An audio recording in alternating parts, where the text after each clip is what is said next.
하나님의 말씀은 로마서 14장 12절입니다. 이러므로 우리 각 사람이 자기 일을 하나님께 짓고 하리라. 아멘. 하나님은 심판하시는 분이십니다.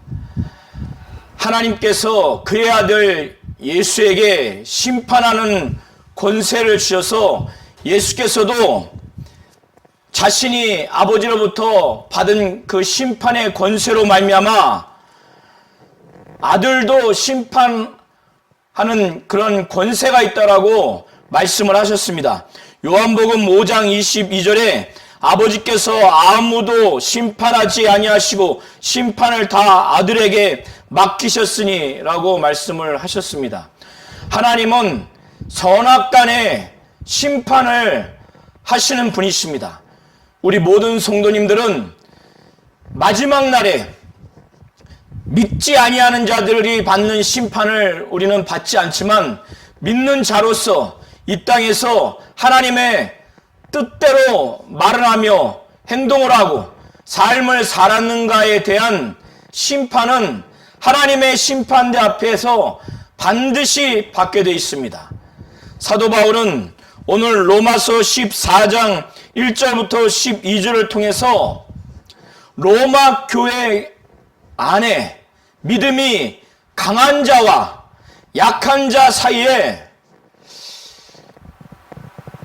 서로 경멸하고 또 서로 향해서 비판하는 이런 모습을 보면서 너희들이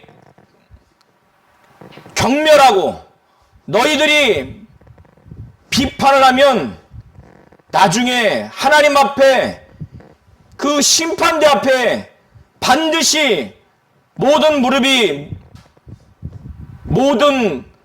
사람이 무릎 꿇고 모든 혀가 하나님 앞에 자백하게 될 것인데 그때 그 준엄한 하나님 앞에서의 심판, 너희가 각각 행한 일을 너희 스스로 하나님 앞에 시시비비를 가리는 그런 계산을 한다는 차원에서 너희가 직고하게 될 거라고 사도 바울은 이것을 말하고 있습니다.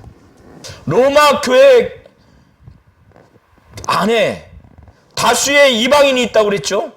소수의 유대인 그리스도인이 있습니다. 다수의 이방인 그리스도인이 있습니다. 그런데 하나님이 이 두 부류의 사람들을 구분 없이 예수를 죽음 가운데 내어주시고 부활로 말미암아 예수의 것으로 삼았어요. 이들은 철저하게 자기를 위해 살지 아니하고 살아도 주를 위해서 살고 죽어도 주를 위해서 죽는 삶을 사는 자들입니다. 이들은 사나 죽으나 주의 것이에요. 예수가 죽으시고 부활하심으로 이들이 주의 것이 될 수 있도록 그렇게 하신 것입니다. 그래서 산 자와 죽은 자의 주가 되기 위해서 그렇게 하신 것입니다. 이들 중에는 단 한 사람도 자기를 위해서 사는 자도 없고 자기를 위해서 죽는 자도 한 사람도 없다는 거예요. 이들은 하나님이 다 받으셨습니다. 이들은 하나님의 자녀로 하나님이 받으셨어요. 하나님이 이들을 가까이 하고 이들이 기도할 때 응답해 주시고 이들이 삶을 살아갈 때 늘 인도하시도록 하나님이 관계 맺기 위해서 관계를 가까이 맺으시고 이들에게 복 주시고 이들과 교제할 수 있도록 하나님이 이들을 받아주셨습니다. 그럼 이거를 이 로마 교회 교인들 중에서 다수의 이방인 그리스도인들과 소수의 유대인 그리스도인들이 이거를 모르는 거예요. 이것을 서로 모르는 겁니다. 그래서 서로 경멸해요. 서로 이방인 그리스도인들은 유대인들이 믿음이 약하다고 해서 무시합니다. 경멸합니다. 유대인 그리스도인들은 이방인들을 비판합니다. 정죄해요. 정죄하기 위한 비판을 합니다. 무엇 때문에 그랬을까요? 아까 말씀드린 것처럼 로마 제국은 신전 제사 제도가 종교적인 삶의 중심이에요. 사회적인 삶의 중심입니다. 그렇기 때문에 신전에서 제사 드리고 나온 고기와 포도주가 시장에 유통됩니다. 그래서 복음을 확실히 받아들인 이방인 그리스도인들은 예수를 믿는 믿음으로 말미암아 구원받았고 복음 진리를 완전히 소화해서 또 이 진리를 확실히 알았기 때문에 먹는 문제에 대해서 아주 자유롭습니다. 디모데전서 4장 3절과 4절의 내용에 이와 같은 내용이 있습니다. 혼인을 금하고 어떤 음식물은 먹지 말라고 할 터이나 음식물은 하나님이 지으신 바니 믿는 자들과 진리를 아는 자들이 감사함으로 받을 것이니라. 하나님께서 지으신 모든 것이 선함에 감사함으로 받으면 버릴 것이 없나니. 음식물은 하나님이 지으신 겁니다. 믿는 자들과 진리를 아는 자들이 감사함으로 받는다는 거예요. 하나님께서 지으신 모든 것이 선함에 감사함으로 받으면 버릴 것이 없다는 겁니다. 그래서 이방인 그리스도인들은 진리를 알고 복음을 알고 확실히 이 예수를 믿는 믿음으로 말미암아 구원의 확신도 있기 때문에 아무 거리낌이 없는 상태가 됐어요. 그러니까 이방 신전에서 제물로 바쳐진 고기와 포도주가 시장을 통해서 또 다른 경로를 통해서 유통됐을 때 이 음식물은 하나님이 지으신 것이고 믿는 자들과 진리를 아는 자들이 감사함으로 받으면 될 것이다. 그리고 하나님이 지으신 모든 것이 선하기 때문에 감사함으로 받으면 버릴 것이 없다는 거예요. 그래서 음식물은 하나님이 지으신 것이고 믿는 자들과 진리를 아는 자들이 이걸 그냥 받으면 된다. 하나님이 지으신 것이 선하기 때문에 그것을 그냥 받으면 된다는 거예요. 감사함으로 받으면 된다는 겁니다. 버릴 것이 없다는 겁니다. 이방인 그리스도인들은 이런 측면에서 음식을 먹는 부분에 있어서 거리낌이 없었어요. 이들은 믿음이 강한 자입니다. 그런데 유대인 그리스도인들은 믿음의 본질이 훼손된 게 아닙니다.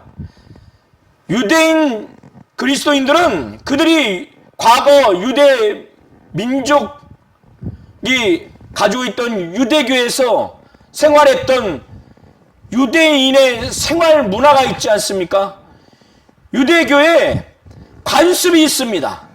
이런 차원에서 유대인의 정체성이라고 여길 만한 아주 핵심적인 것들, 율법에서 말하고 있는 그런 것들을 조상 때부터 그것을 지켜왔습니다. 어떻게 보면 믿음의 본질과는 관계없는 것들을 이들은 여전히 신앙생활을 하면서 믿음 생활하면서 그것을 중요하게 여겼던 겁니다. 그것이 음식과 관련된 법의 문제고 또 안식일과 여러 유대인들이 중요하게 여겼던 그 절기, 날에 관련된 법의 문제입니다. 이런 문제로 인해서 유대인 그리스도인들이 그래도 안식일을 지켜야 된다.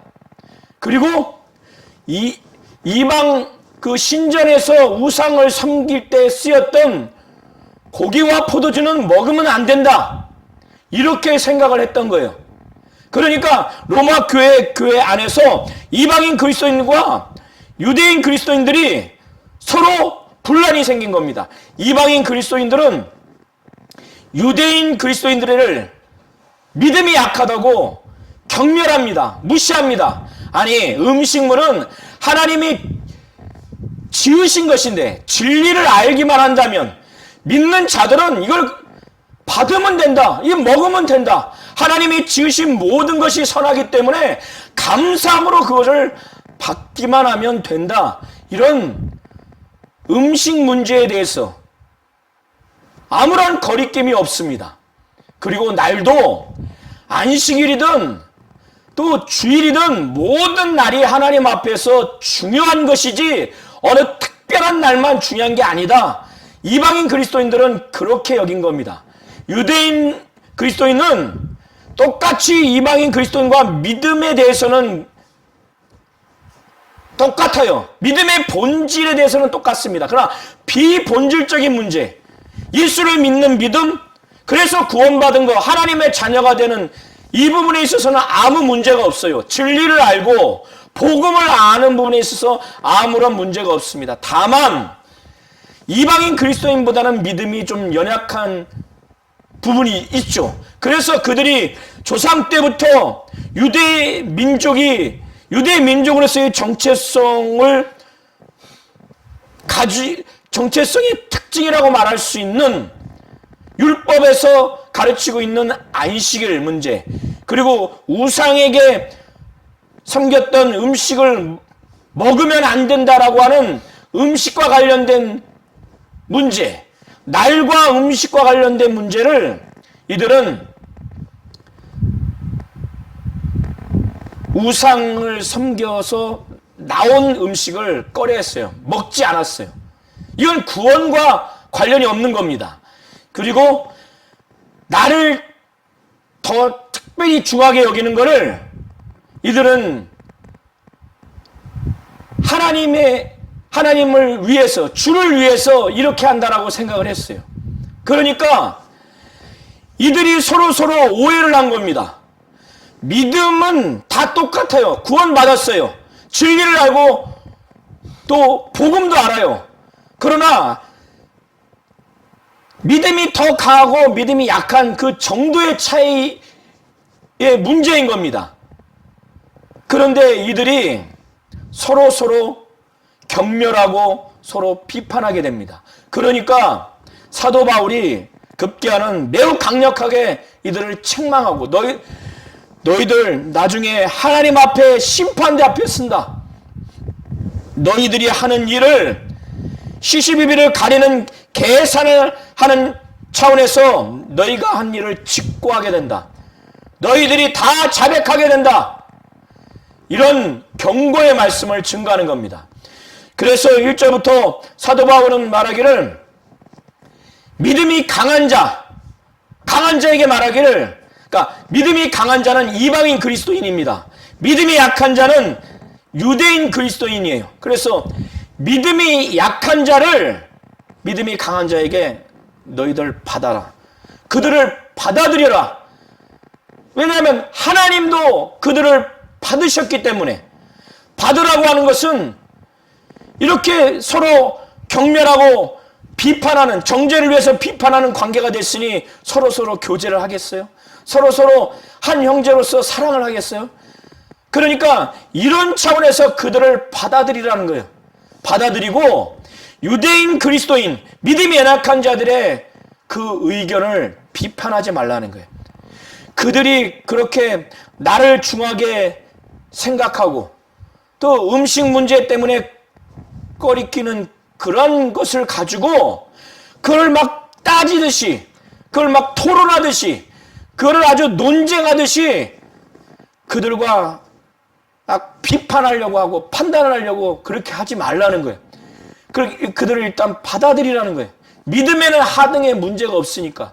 예수를 믿는 믿음, 그래서 구원받은 거에 하등의 문제가 없으니까.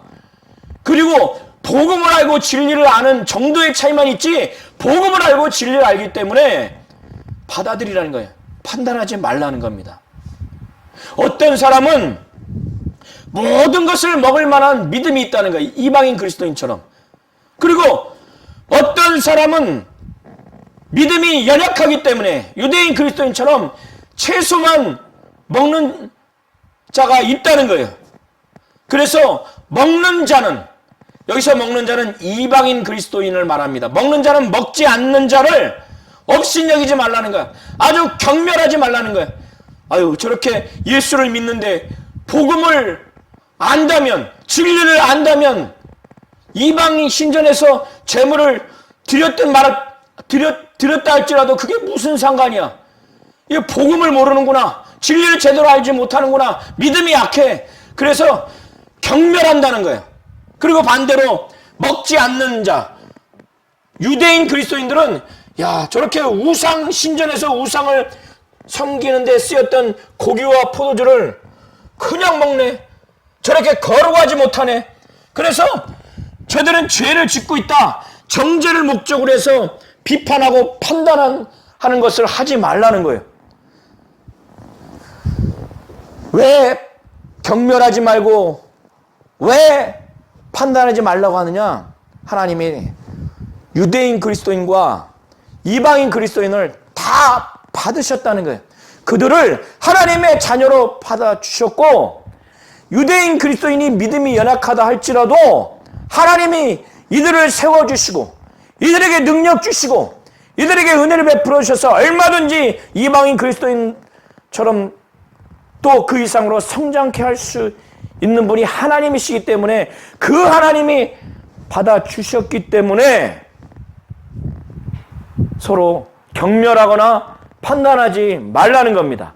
그리고 사도 바울은 더 나아가서 하나의 비유로 들면서 다시 경멸하거나 판단하지 말라고 합니다. 우리가 이 세상에서도 또 과거 우리나라 조선시대에도 하인이 있었죠. 그런데 나도 하인인 입장에서 다른 집 주인의 하인을 우리가 그 하인이 판단할 수 있습니까? 판단할 수 없죠. 그래서 4절에 남의 하인을 판단하는 너는 누구냐? 내가 그 주인이냐? 그 배경에, 이 표현의 이면에는 내가 하나님이야? 이런 의미가 포함되어 있는 겁니다. 남의 하인을 판단하는 너는 누구야? 너 누구길래? 너 누구길래 남의 하인을 판단하느냐? 너도 하나님께 속한 하나님 앞에서 하나님의 자녀로서 이방인이든 또 유대인 출신의 그리스도인이든 우리의 주인은 하나님이라는 거예요. 하나님이기 때문에 하나님이 아닌데 네가 왜 이방인 그리스도인에 대해서, 네가 왜 유대인 그리스도인에 대해서 이러쿵저러쿵 비판하고 경멸하느냐, 이걸 지적하기 위해서 비유를 사용하는 겁니다. 남의 하인을 비판하는 너는 누구냐? 그 하인이 서 있는 것이나 넘어지는 것이나 자기 주인에게 있다는 거예요.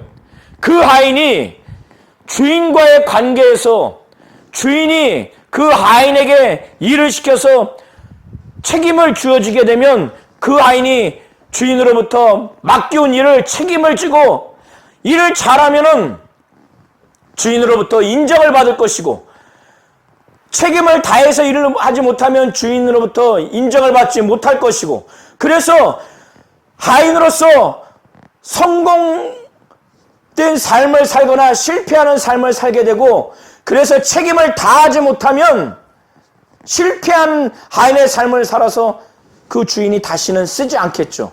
그러나 책임을 다하면은 그 주인으로부터 인정받아서 성공적인 삶을 살아서 주인이 계속 그 하인을 쓰겠죠. 이렇게 그 하인이 서는 것과 넘어지는 것은 그 주인에게 있다는 거예요. 그가 세움을 그 주인으로부터 받는다는 거예요. 그런데 이렇게 이방인 그리스도인이든 유대인 그리스도인이든 이들의 신앙생활, 믿음생활, 진리의 신앙생활에 넘어지고 세워지는 것이 하나님께 있습니다. 세워지는 것이 하나님께 있기 때문에 네가 서로 비방하거나 경멸하지 말라는 겁니다. 5절 이하를 한번 보시기 바랍니다. 여기서 어떤 사람은 유대인 그리스도인입니다.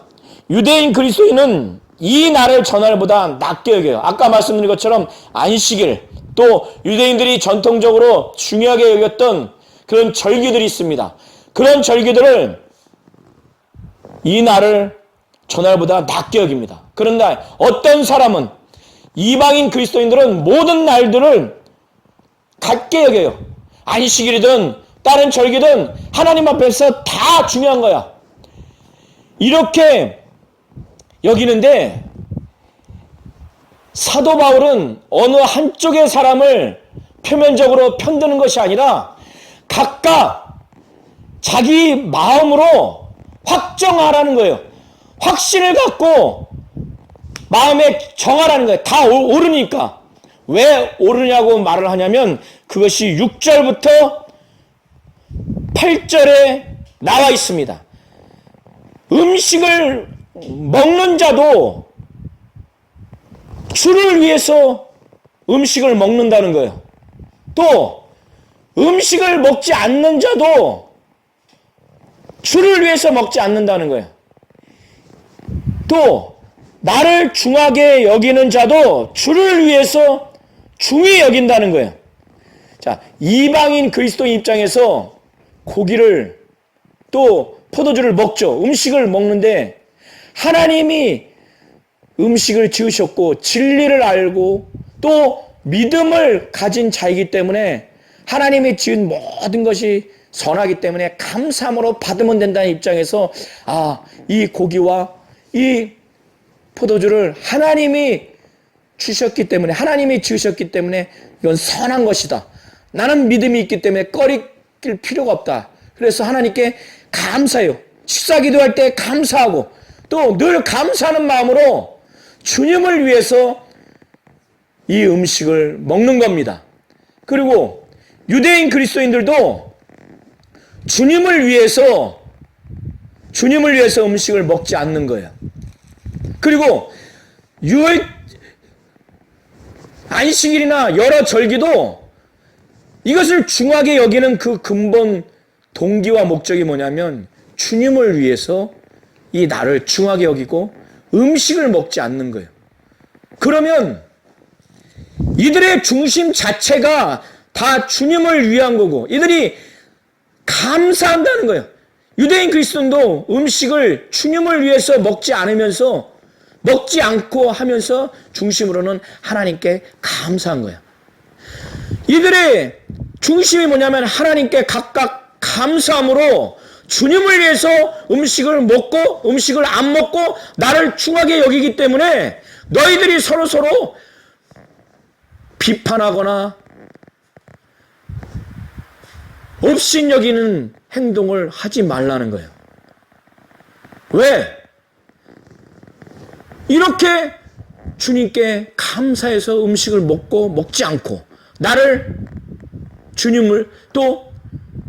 주님을 위해서 나를 중히 여기고 주님을 위해서 먹고 주님을 위해서 먹지 않는 이렇게 주님을 위해서 하기 때문에 그들의 중심이 동기와 목적이 주님을 위한 것이기 때문에 그래서 그렇게 행하는 것이기 때문에 그리고 하나님께 감사한 고백과 감사함으로 그것을 하기 때문에 절대로 경시 여기거나 절대로 비판하지 말라는 겁니다. 그래서 사도 바울은 사도 바울 자신뿐만 아니라 로마 교회 유대인 그리스도인이나 이방인 그리스도인이나 너희들 전체가 우리 중에 단 한 사람도 자기를 위해서 사는 자도 없고 자기를 위해서 죽는 자도 없지 않느냐? 우리가 살아도 주를 위해서 살고 죽어도 주를 위해서 죽나니 우리는 사나 죽으나 주의 것이다. 그래서 사도 바울은 자신을 포함해서 로마 교회 안에 이방인 그리스도인과 유대인 그리스도인 서로 너희들은 사나 죽으나 주의 것이다. 너희들이 그 중심이 너희들 자신을 위해서 살거나 죽지 아니하고 너희들은 사나 죽으나 주를 위해서 살고 주를 위해 죽는 자라는 것을 다시금 일깨워주면서 이걸 각인시켜주면서 이러한 주께 속한 자들이니 너희들이 사나 죽으나 주의 것이라고 너희들이 주님께 완전히 헌신된 자들이니 너희들 중에 단 한 사람도 자기를 위해서 사는 자가 없지 않느냐? 자기를 위해서 죽는 자가 없지 않느냐? 오히려 너희는 살아도 주를 위해서, 죽어도 주를 위해서 죽는 자이니 이방인 그리스도인들 너희들 왜 유대인 그리스도인들을 경멸히 여기고 업신 여기고 왜 유대인 그리스도인들 이방인 그리스도인들을 정죄하는 그런 언사를 하느냐 이렇게 책망을 하는 겁니다. 이렇게 우리는 주의 것이다. 이걸 위해서 예수께서 그가 죽으시고 부활하셨다.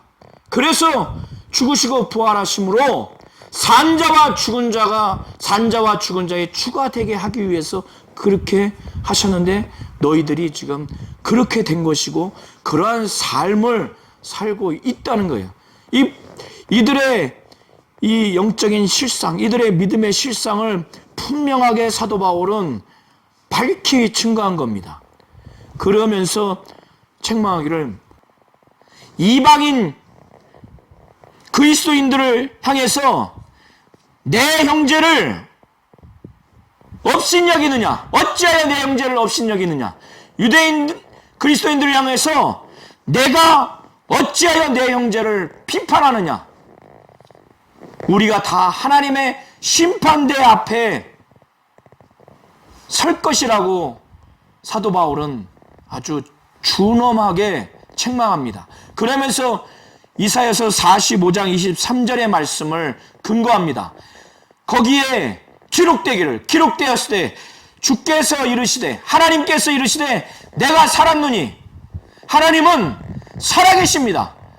하나님이 살아계시고 그 살아계신 하나님 앞에 모든 무릎이 무릎 꿇게 될 것이라는 겁니다. 모든 여가 하나님께 자백한다는 겁니다. 사도 바울은 이사야 선지자가 증거한 이사야서 45장 23절의 말씀을 통해서 하나님의 음성을 들려줘요. 주께서 이르시되 하나님께서 이르시되 내가 살았노니 모든 무릎이 내게 무릎 꿇을 것이요 모든 여가 하나님께 자백하리라. 이렇게 말씀하셨습니다. 이렇게 말씀했다. 저와 우리 모든 성도님들이 하나님이 말씀하십니다. 나는 살아있다. 나는 살아있기 때문에 모든 사람이 모든 무릎이 내게 무릎 꿇게 될 것이다. 모든 여가 하나님께 자백하게 될 것이다 라고 하나님은 말씀을 하셨습니다. 저와 우리 모든 성도님들이 하나님이 살아계신 것을 믿으십니까? 살아계신 하나님을 우리 모든 성도님들은 육체를 떠나고 난 다음에 우리가 부활한 다음에 그분의 심판대 앞에 우리는 반드시 서게 될 것이에요. 모든 무릎이 그분 앞에 무릎 꿇게 될 것입니다. 모든 혀가 하나님 앞에 자백하게 될 것입니다. 그때는 인실직고를 하게 될 것이라는 것입니다. 사도 바울은 12절을 통해서 이러므로 우리 각 사람이 유대인 그리스도인과 이방인 그리스도인 우리 각 사람이 만일 서로 업신여기고 경멸하고 정죄하기 위해서 비판하면 그렇게 말을 하고 행동을 하면 그렇게 한 일에 대해서 우리 각 사람이 자기 일을 하나님 앞에 시시비비를 가려야 한다는 차원에서 직고한다는 겁니다. 우리가 하나님 앞에 우리가 행한 일을 자백한다는 겁니다. 사도 바울이 로마 교회 교인들 너희들 그렇게 경시하고 경멸하고 정죄를 목적으로 해서 비판하고 그러면 너희들이 한 일은 다 하나님 앞에 직고한다는 겁니다. 저와 우리 모든 성도님들이 이걸 잘 아시기 바랍니다. 가정이든 교회든 믿음의 그 정도에 따라서 생각이 다를 수 있고 또 삶이 다를 수가 있습니다. 가정 안에서, 교회 안에서, 믿음이 강한 자 입장에서, 믿음이 약한 자 입장에서 경멸하거나 판단하거나 정죄를 위해서 판단하는 그런 말과 행동을 하지 마시기 바랍니다. 왜 그러느냐? 하나님이 믿음의 정도의 차이는 있을지언정 모두가 예수를 믿고 구원받아서 하나님의 자녀가 됐고 복음을 알고 진리를 알기 때문에 하나님이 이미 모든 사람들을 다 받아주셨어요. 받아주셨는데 누가 정죄하고 누가 그를 경멸합니까? 경시여깁니까? 업신여깁니까? 그리고 하나님 앞에, 하나님의 심판대 앞에 우리는 반드시 서게 돼 있어요. 그래서 모든 사람이 무릎 꿇고 모든 여가 자백할 수밖에 없다는 거예요. 우리가 그런 일을 하게 되면 하나님 앞에 시시비비를 가리는 차원에서 우리가 한 일을 낱낱이 직고할 수밖에 없는 하나님 앞에 심판대 앞에서의 심판을 받기 때문에 그렇습니다.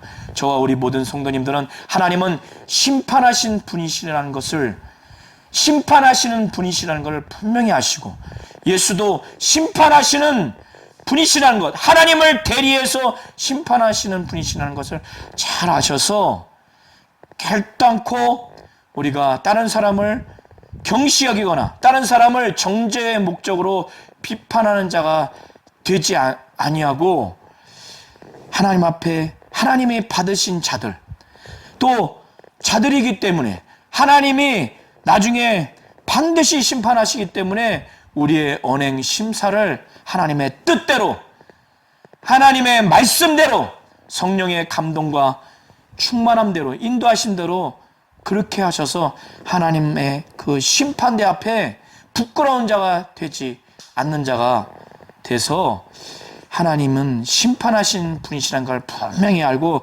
그에 합당하게 신앙생활을 하는 자가 되시기를 예수의 이름으로 축원합니다.